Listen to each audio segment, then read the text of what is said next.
Hi guys, Chris Buck here again with Estate Agency Mastery. Super excited for this guest. We know each other from a few years ago. She's gone on to create an amazing business in London. I can't drive anywhere without seeing her boards. Elle Osborne, thank you so much for joining us. How are you? Good, thank you, Chris. How are you? Thanks for having I'm me. good. No, listen, thanks for jumping on. So listen, I'm seeing your boards everywhere. You're newish, right? You've not been around for say too long. So I've got to pick your brain. You've had great success. We've having an offline conversation about how you've grown your business. But I want to get to the gold of Elle, right? So if I'm an agent in Birmingham, Belfast, or Bognor Regis, what are two or three things that I should be doing in my business that you do that differentiate you against the others? Great question. So, to be honest, a lot of them are very simple things, which a lot of agents that are watching this probably know anyway. But um, being honest and having a lot of integrity as a business is really important. So, giving very honest advice, whether a vendor wants to hear it or not. So that's probably your main point of contention. And just saying to people, look, working for your client rather than naturally for your business will help your business in the long term. So what I mean by that is if it's not the right time to sell, telling that client that rather than obtaining their business at a price that's not potentially right for them as a client to sell. So that I'd say is the first point. Secondly is making that call. I think now we're in a massive world of WhatsApp and texting and voice notes, and which is great for your business, but actually meeting people and speaking to people is the main point. I primarily built my business during COVID, when every single estate agent was shut down and we couldn't do anything but build on relationships. So my whole business is based on primarily those relationships I made then, and also relationships that I made years ago. And I worked on High Street locally here in Battersea, when clients now primarily come back to me from there. The first thing would be making sure that you're always kind of asking clients to share your business, but also write your reviews and give you feedback. So whether that's great feedback in regards to Google reviews, we have a huge amount of Google reviews, and very thankful to our clients for that.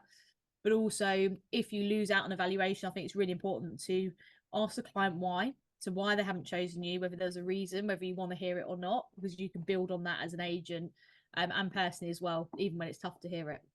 Nice. Okay, so I'm going to dive into those three, and thank you. So, John Savage did a podcast on here the other day, and if you know John, yeah, really good guy, and it was how do you win against agents that overvalue in your town, and really, really good. And the first bit that he said was being a great agent is being able to tell the truth and get away with it. In terms of that fiduciary relationship, you've got to tell the clients what they almost don't want to hear all the time, but be that trusted advisor. So, how do you? Let's say you're an agent listening to this and you're like, oh, I've made up the odd viewing and sometimes I fib or sometimes I overvalue to get stock on. Um, I've got to do that for kind of KPIs.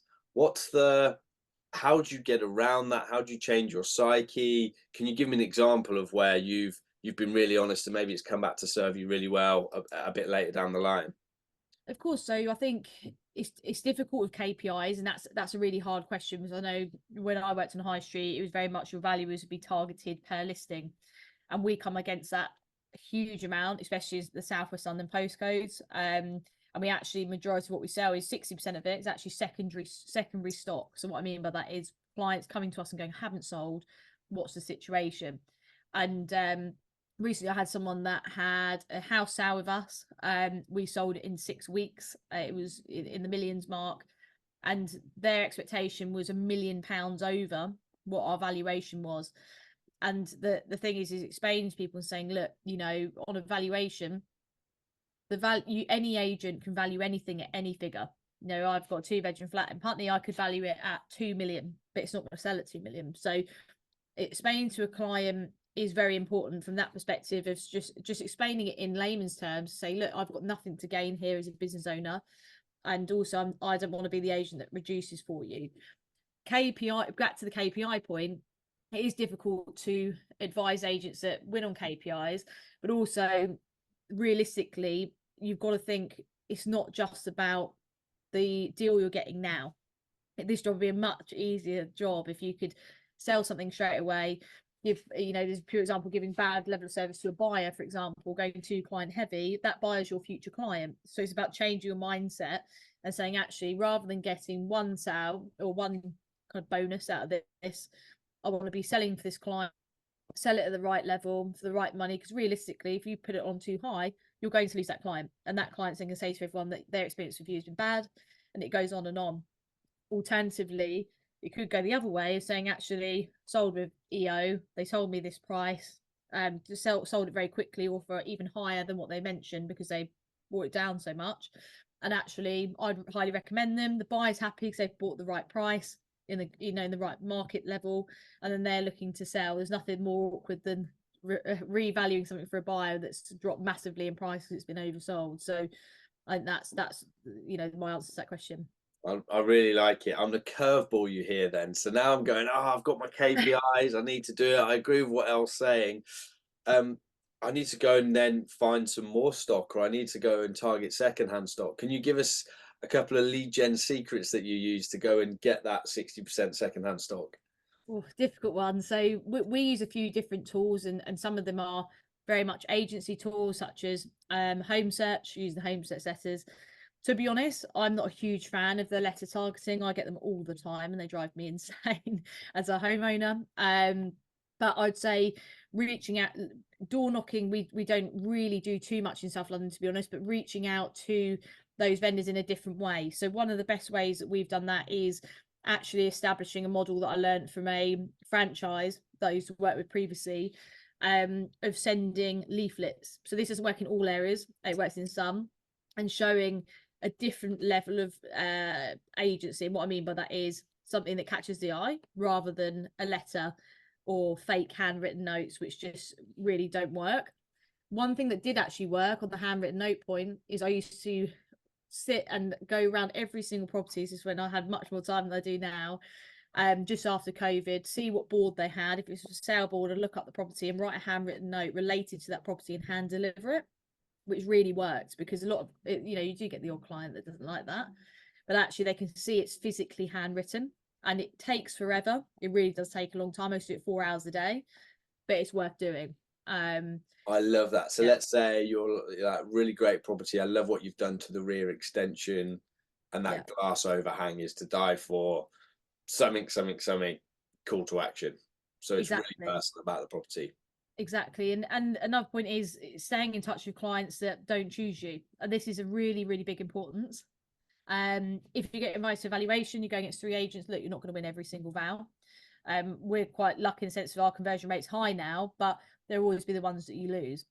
And it's very easy as an agent to think, oh, I've lost it now, and feel a bit embarrassed, a bit down about it, and you don't contact that client again. Those clients are the ones you want to be contacting. You want to be essentially their agent. You want to be contacting them more than their current agent are, because if that agent drops the ball, you're going to be the first person they go to. And that's really our main point of difference when we go on these valuations, is we want to be hounding that vendor to make sure, even if they go under offer, say, oh, how's it going? Are you under offer? And we've had one recently that actually said, oh, actually my buyer's pulled out, we're going to come on the market with you, we need a secondary agent. So that's really important as well. I think there's a stat, it was about 4 years ago from Rightmove, that 71 or 72% of properties were sold by the second agent. And I still think it's so true, because certainly in where you operate, right, in other pockets of London, of the overvaluing and the agents that are so transactional. And I think there's 2 bits of gold in there that I'm gonna take and put in the show notes are, if you're starting out, 4 hours a day, handwritten notes specifically about on-market properties. So when people open them, they go, look at the effort, and they're actually talking about our property. It's unique and it's different. I love that.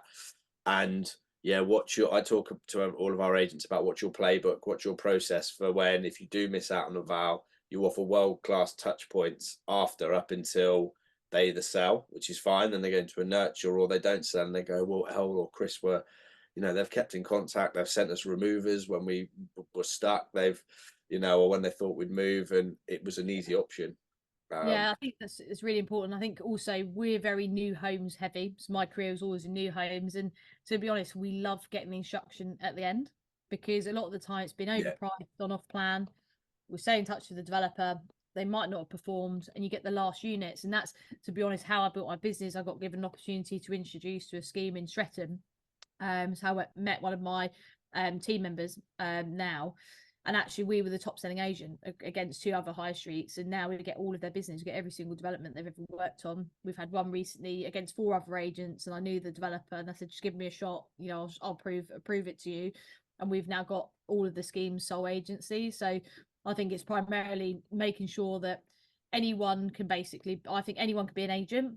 Not everyone can be a good agent, but it's about basically keeping going when you're knocked down in the sense of losing valuations. And actually you will, you win some, you lose some, but it's about how you react to it afterwards is really important. Nice. Well, that segues lovely into your tip 2, right, which was pick up the phone, don't just hide behind WhatsApps and emails and everything else. How's that work for you, and why is it important? So it's important from a sense of there's kind of a caveat to this. So, obviously I always joke to buyers and say you're probably being hounded by every estate agent under the sun. But actually I learned this more so recently because it's very easy to forget your own kind of, I suppose, rules. I'm sure you're the same in the sense of I worked at Foxtons originally, and obviously you do 100 calls a day, and you had to do 100 calls a day. Now it's just about how you negotiate deals. Like if you had an offer, you need to be on the phone to the client negotiating. I think it's very easy to just send it across and wait for a response. It's about how you speak to someone, how you're putting it across to them. But also people want to deal with people. And actually for us, it's quite a educational point, especially for buyers, to say, look, we're a good agency. We know what we're doing. You can tell in someone's voice and demeanor and how they're speaking to you on really how well versed they are and what they do. So that's really important. But also from what I was saying just a moment ago, I learned recently from trying to move home last September, I received on average 82 emails a day from different estate agents. Wow. So that just goes to show, from my personal emails, I'm still getting hounded. And I didn't look at any of them because I was just being sent loads of random properties and it will just be a needle in a haystack. So it's really important to follow up on a call. Obviously, if someone asks you to not call them or says, look, pick up the phone to them, I can't speak right now, go, absolutely fine, I'll email you. But it's really important to pre-qualify everyone on the phone. So I think you can also understand how serious a buyer or seller is on the phone as well. I really like that. And certainly when it's your own business and you're not KPI'd, doing a viewing when there's no interest. I mean, we my wife and I flipped property in Southfield, so not a million miles from you. She's got you to sell it, but we did it. 5 minutes away. And you get people ringing, yeah, I just want to view it.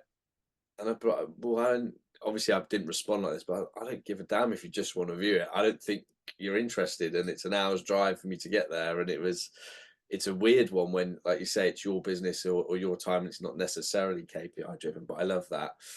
One thing I want to add on is I have an offer coming in on a property that's going to be low. It's on for 3. It's going to be about 2.7, 2.8.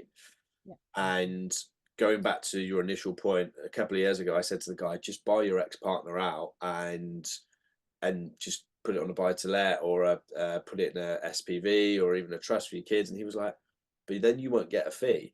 I was like, yeah. He's like, but you're walking away from a 70 grand fee. I was like, well, I'm not. I'm advising you on the best thing to do. Yeah. I know now, 2 years later, when we go round and I've got to present him that offer, 2 things. 1, he'll trust me and know I've not left anything on the table. And 2, I'm actually, because it's low and it's a big fee, I'm going to drive to his house and sit down, have a cup of coffee and present it that way rather than a call, at a time to suit, because I think he's far less likely to accept it if I just put a little call in. So great one. The third tip then, Elle, if we dive into it, remind me what it was. Oh, you put me on the spot here. I'm putting you on the spot. So there is the actual notes, keeping contact, and do you know, I can't remember. Third one. We'll segue into something then. So if I could, let's say I'm a listener now and I'm thinking, oh, Chris, why didn't you ask Elle that question? Give me just one more bit of gold, and I'm being cheeky here, Elle. So I am being cheeky. One more bit of gold, a tip that you do that maybe other agents don't, but no one else is going to be listening from Southwest London, right? So this is for Birmingham, Belfast, Bognor Regis. Just something you do that you think's pretty cool. I'll give you an example of one, for example, as an example. So what we will do at the estate agency, when we say to agents, right, share it on socials, we asked the vendor to also share it, saying, I chose Chris, associate of the estate agency, because I think he was really good and I really like his marketing. and here's a link to the listing below. It's like a Facebook share or Instagram, whatever, because it does two things, right? It puts it out to vendors kind of database and sphere, and it gives you that social proof that Chris is a really good guy if I'm prepared to go and share it. So that's one of the things we do. What's one bit of gold that I can nick off you before we close the show? So 2 points, I suppose. So yes, 2 points. Here we go. So social media, we're very heavy on, and anyone that follows the business will see that. We share internally, but also we ask friends and family to share everything constantly. Posting on social media is such an importance, but also actually sponsoring your posts, and we do this for every single, and this is a really bit of gold. So we do this for every single property, is we do social media sponsored ad for every single listing. Whether you're listing with us at 200,000 or 4 million, you'll have a social media campaign built for your property, which is really important, because the majority, if you look at, for example, one of my main areas is Wandsworth and Battersea. Wandsworth is the highest level of flats available across the whole of London currently, which is insane. There's more being built. So anyone that sees it on Rightmove is not naturally going to see it. So we have to really outsource on how we're going to send it to people. We also join a lot of, the second point is, we also join if you're in a development, for example, Mapleton Crescent is a development that we massively sell. We've sold 21 flats there in 3 years with the main agent. There's 89 flats in total. We've basically joined their Facebook group, and we say to people, if you've got a Facebook group, please add my details into that Facebook group and recommend me on there, rather than just recommending me on Google. And actually it makes such a difference. Heavily, all of our business, 2 of my colleagues actually have same road, where they've got road WhatsApps, and they've said, can you add our details on there? That's where the majority of our referral business comes from. So we only have one website we outsource valuations on. 93% of our valuations at the moment are from referrals. So that's for agents that are selling. That's one thing you can go out your way to ask your client. When you ask them for a Google review, ask them to refer you to their Facebook group, their WhatsApp group. That's so good, right? So keep asking. I think one of the lines I learned in our previous world when we kind of were working together was, when I come, Mr. or Mrs. Vendor, and ask you for a referral for 3 people at the end of the transaction, it won't be awkward now. It's a very American script, but it's kind of that level of thinking, right? Of what more can I get to get into the sphere and be referred. 93% is huge. I don't know any agent doing those figures, so well done you. That's incredible. It's great. And actually, even for for buyers, I think Catherine in my team had an amazing referral recently. Actually, I went and done the valuation. She sold a house in Streatham to some buyers who are tenants for a flat that's selling in Wandsworth, and she's done such a good job for those buyers that they've actually referred us to the landlord. And she went out of her way and said, how's it getting on? They said, our landlord's selling. So and she said, oh great, well, who they're selling through? And they said, ex-agent, not performing. So can you refer us? And it's just about sometimes the agent asking the question. I worked through a good high street model where they always used to say that. I used to really cringe and think, oh, I can't think of anything worse than asking the tenant for their landlord's details to try and refer. But I think as a self-employed agent, and for all the agents out there, you have a different level of bespoke service and that human to human interaction. So it's a lot easier to ask. And what's the worst thing that can happen? They can say no. It makes a big difference. I love that. Elle, you're going to give me so much pain from typing up these show notes, but genuinely, this is gold. This has been absolute gold. You didn't have to share as much as you have done. Thank you so much for joining us, and we'll catch you soon. Great. Thanks so much, Chris. Lovely to speak to you. Cheers.